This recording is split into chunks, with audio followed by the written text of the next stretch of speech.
some sort of hero.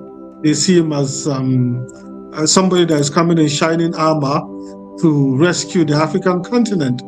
However, some of us have looked at what he has done since he came to power in 2022, in almost 3 years now, and we have not seen much. And we feel the devotion that people have for him might be more of people are carried away by propaganda, people are carried away by the rhetoric.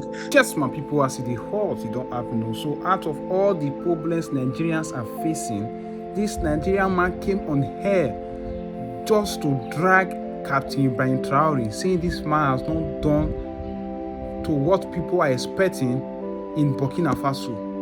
Just listen to what this man just explained in this video. Please put your own thoughts in the comment section. This man saying good or saying what is not right. The truth is, his rhetorics actually resonate with an average African because he's anti-imperialist, he's anti-colonial in nature, he's Marxist, he expelled the French, the way Africans are with colonial powers. They don't like that. But if you look at it deeply, when you expel the French and you bring in the Russians, in fact, Wagner Group, I don't think you have actually ended colonialism or neocolonialism or imperialism.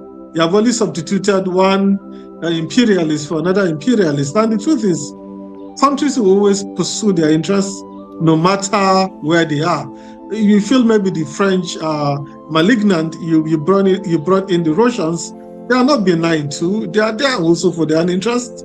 And it may not seem so now because maybe there's so much anti-French sentiment at the moment, and the anti-Russian sentiment might not really be there. But the truth still remains that everybody in the world, any power that you see, any economy, any country, is out there for its interest. And if a particular relationship you are having with the country, you feel it doesn't favor you, restructure the friendship. And there's nothing wrong with having alliances with different countries around the world. But the French also got it wrong by making the Burkinabe and other Africans feel inferior.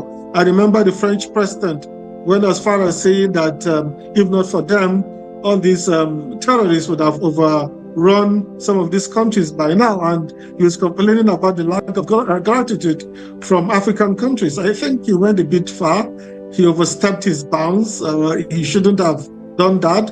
Even though France was a colonial power once, everybody deserves respect and everybody should be treated with respect. I don't think it makes sense for you to be condescending. I think that really did not help the French cause in Burkina Faso and across the African continent. But the popularity of Traore is basically propaganda, is basically rhetoric. If you look at the substance, it's not really much to write home about. It's not any better than an average failed African leader, sadly. Some would argue, Dr. Samson, that you're being overly critical about someone who is popular, not just because of what you say is propaganda, but because of the facts on the ground. For instance, that gold reserve that he's trying to pretty much guarantee for the economic well-being and future of Burkina Faso. For instance, we're seeing some of the infrastructural developments on the ground. And of course, his relationship with Russia is basically transactional as opposed to what has been an exploitative relationship with their former colonial masters, France. Is it not safe to say that he is the embodiment of that revolution that the likes of Thomas Sankara had tried to implement some 4 or 5 decades ago? Of course, he's seen as a modern-day Thomas Sankara, and Thomas Sankara had cold fellowship too. He was an iconic figure, not only in Burkina Faso, but across the African continent, and they actually sound the same. And there's this uncanny resemblance because Thomas Sankara got to power around the same age and almost the same rank. So they have a lot of things in common. But the truth is, I'm not saying Ibrahim Traoré has not done anything, but there's nothing exceptional that some of these African leaders that were complaining about have not actually done. There's nothing exceptional about him. If you look at the devotion, I once called the attention of people when Ibrahim Traoré complained about democracy not being the best form of government, that democracy has not developed in the country. He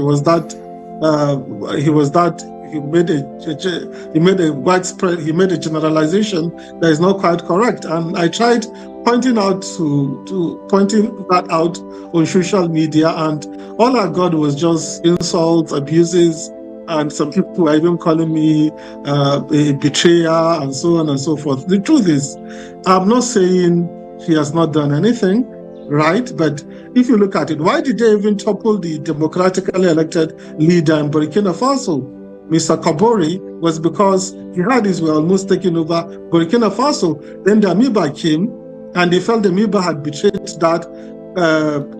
Traore came, and he said within 2 to 3 months, he'll be able to defeat these people that are trying to take over Burkina Faso. Sadly, he has been there for almost 3 years, and he has failed woefully, and that's the truth. The data is there. I'm not just being critical. I've considered the fact that he's extremely popular. If I'm not objective, I'll not even consider the fact that he's popular, and what he's saying actually resonates with people. So I'm trying to be as objective as I can. I'm not disputing the fact that he's extremely popular. He has this cult followership. I think the Council on Foreign Relations did an article, and they tracked it, the cult of Traore. He's extremely popular. I'm not disputing that fact.